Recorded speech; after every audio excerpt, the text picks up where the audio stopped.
This is the Soul-Filled Sisterhood podcast, and I'm your host, Nicole Burgess, licensed marriage and family therapist and an empowerment mentor for women. The information shared in this podcast is not a substitute, nor is it to convey professional, psychological, financial, or medical advice. If you could use such services, please seek them out from someone you trust. Now here is today's episode.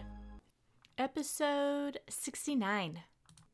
Today's episode is sponsored by Nicole Burgess, leadership and empowerment coach to all the passionate, high-achieving professional women so they can do what they love without sacrificing their personal life. To sign up for my free online workshop on the 5-step strategy my clients use to end overwhelm, get rid of guilt, and increase connection to their partner as a high-achieving and highly sensitive woman, go out to NicoleBurgessCoaching.com/end overwhelm. Now here is today's episode. Well, welcome, sisters. In today's conversation, I want to talk about why introverts and HSPs make really good leaders. I have seen various articles in Inc. magazine, Entrepreneur, Forbes, where they talk more about introverts being really good leaders. And I want to add in how HSPs are as well. So some of you are familiar with Susan Cain. She is an introvert. She's out there, making presentations, talking about her book, Quiet, if you haven't read it. I know in her book, she also has, I believe there's a chapter about leadership in there and why introverts are good leaders. And I just want to go over some of the, traits and characteristics of both an introvert and an HSP in why you do. So first, let me back it up a little bit.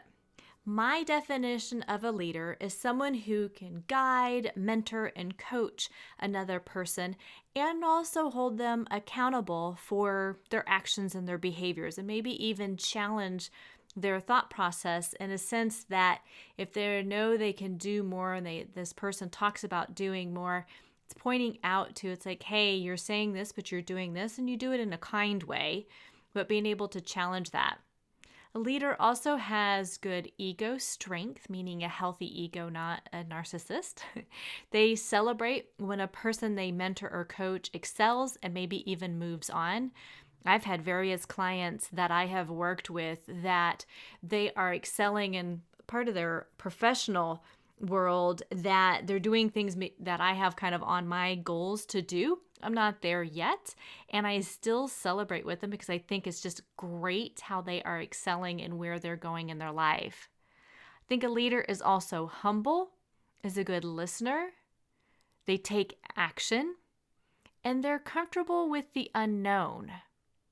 So did any of that resonate with you? You're like, wait a minute. Yeah, I do a lot of listening to people. I do a lot of observing of people. Yeah, I know how to set some good boundaries. Those are all parts of not only being a healthy or a good leader, it's also what you do as an HSP. It's what you can do as an introvert. I want to talk about why HSPs, I think, make good leaders. So back on episode 9, I talked about Dr. Elaine Aron's work, what it means to be an HSP, and the traits. And she has the acronym DOES. And that means depth of processing, meaning, the activity or the part of the brain that activates with that deeper level processing and where you reflect more. Introverts have that, I think, as well, that they're deep thinkers.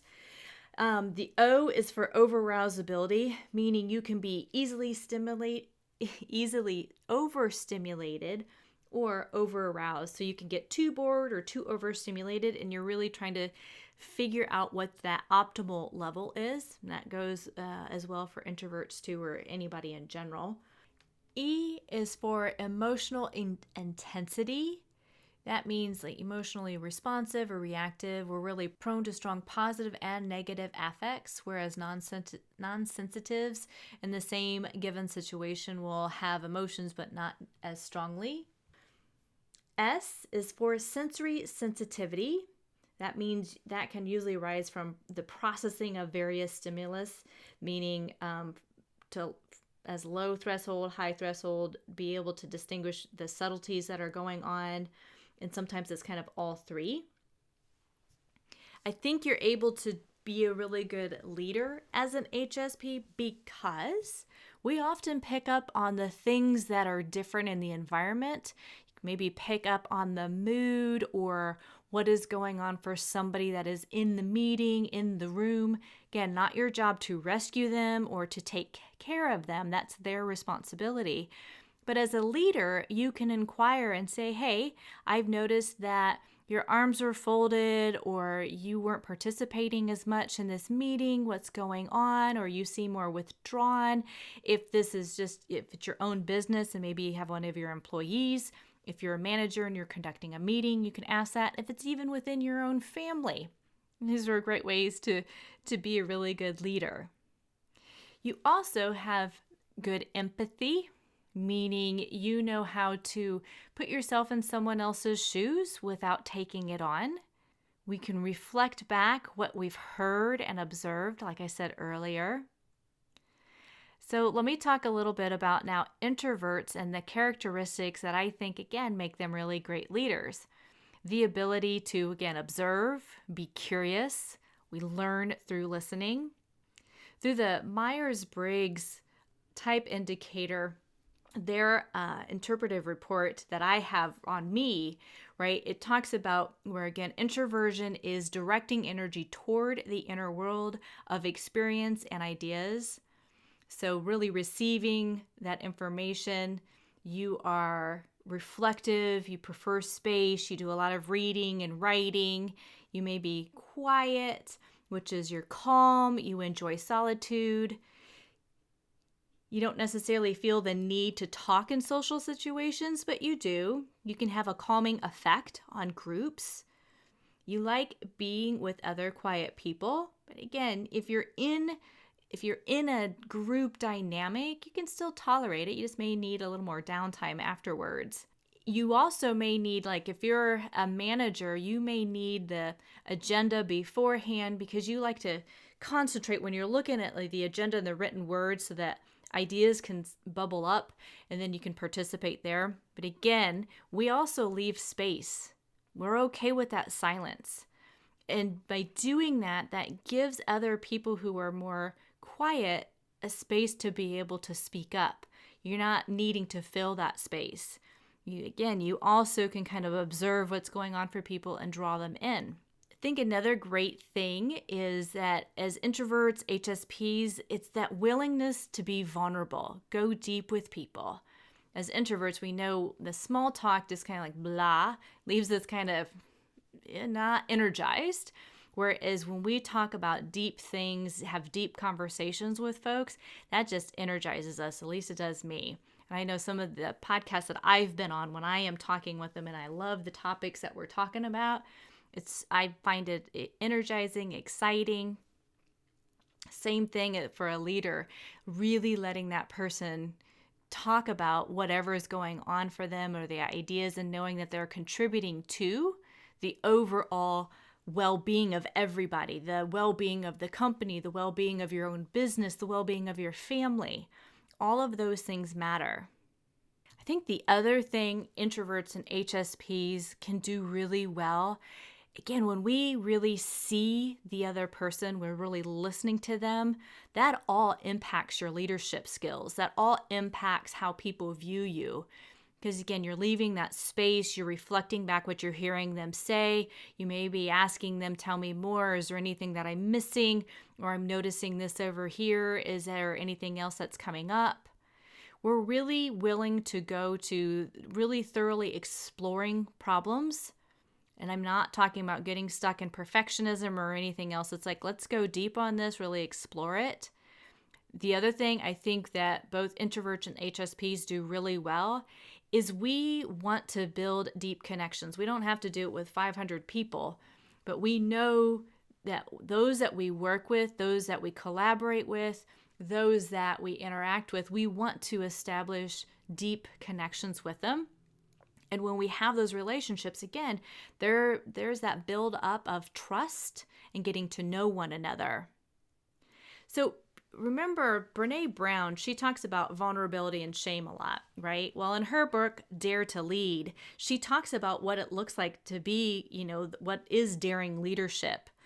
And one thing that she talks about in here, which I really like, is one of her concepts of daring leadership is using power with, power to, and power within.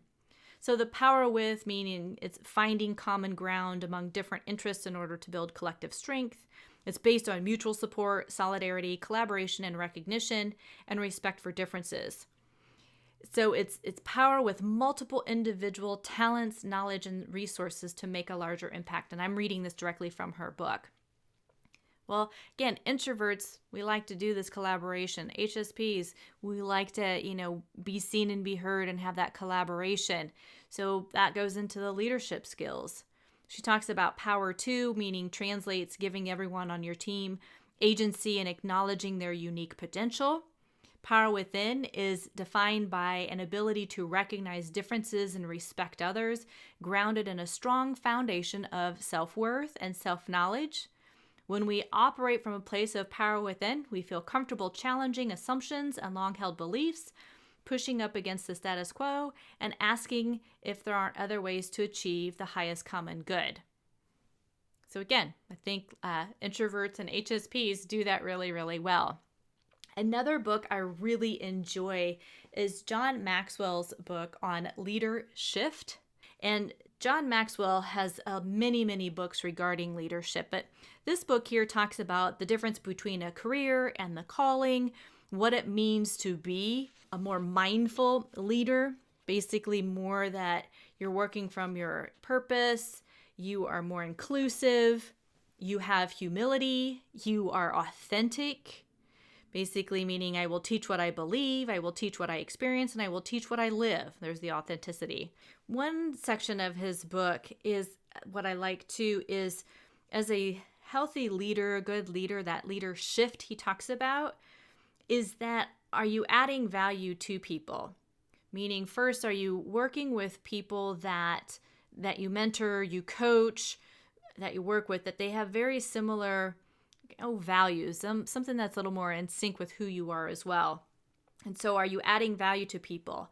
Do you value personal growth? Do you lead by example? Are you exceeding expectations? And do you live intentionally? So if you've been listening to my podcast for a while, you know I talk about living intentionally, living more from the consciousness versus the unconscious, challenging limiting beliefs. All of that goes into healthy leadership. So if you're struggling with some limiting beliefs, not sure where they come from, go back to episode 17, where I talk about breaking through limiting beliefs. Or if you're in midlife and you just like, oh my gosh, I don't know what I'm going to do next, what's going on, check out episode 23, where I talk about midlife unraveling. All of these talk about basically staying very in touch with who you are, living intentionally so that, again, you're leading those that are in your life. You're leading those that are in your workforce. So John Maxwell also talks about in his book, again, that you foster autonomy. Not only are you leading from your values, you're leading through example, but you're fostering autonomy in those that you work with, those that you mentor, those that you coach. You also celebrate their accomplishments. I know back in my 20s, when I was still in corporate America, I had a couple really good supervisors who truly were mentors to me. They were helping me. If I came to them with a problem, they're like, come to me with a solution, Nicole. And it made me think differently because I was so used to being told, well, you just do this, that I had to start really thinking for myself and coming to like, well, I think we could do X, Y, and Z to change that. They really wanted me to excel. And they would celebrate with me when I did something and it worked really well. Or they would ask, what'd you learn from that if it didn't go so well? I also had some supervisors who I never challenged them and asked them, but my sense was there was a competition with them. Like they thought they were competing with me, even though they were my supervisor. And there was a fear of really letting me excel or move on. They didn't want that for me, and it became clear in some ways, but I never challenged that when I was in my mid-20s. When I went into grad school, and we have to do lots of supervision before we take our licensure test for marriage and family therapists in California. And I had some incredible supervisors that really helped me get more comfortable with the skills I was doing so that I can become really a good therapist, get comfortable in this new position that I was in. They were good listeners. They also gave some feedback. They would challenge me in certain areas. They would celebrate my accomplishments. They did all these things that I'm talking about today and what makes a good leader, especially, and I know many of them are introverts as well. And they just did things really, they did them well, which helped me excel, which helped my clients excel because I had that support. Some other introverted leaders. Remember, I already said Susan Cain. We had Mother Teresa. We have Mahatma Gandhi. We have Brene Brown. I know she's an introvert. She talks about how she's an introvert. You've got Dr. Elaine Aron, who is an HSP. There are so many incredible introverted and HSP leaders out there. So if you have found yourself like, oh, I can't be a leader. Oh, I can't do this. I want you to challenge those old belief systems, because you can. And some of these, maybe it's some skills you need to hone in on and work through, beef up, get training in. And I think the other thing to really look at, though, is what limiting beliefs are holding you back thinking that you can't be a good leader. Because I think there are so many of you who are listening who already are incredible leaders, who want to be incredible leaders, and you can. So I hope you found this episode helpful. And next week, I'm going to have a woman on who actually created a gratitude app, and she overcame a lot of adversity, and she's doing incredible work out in the world.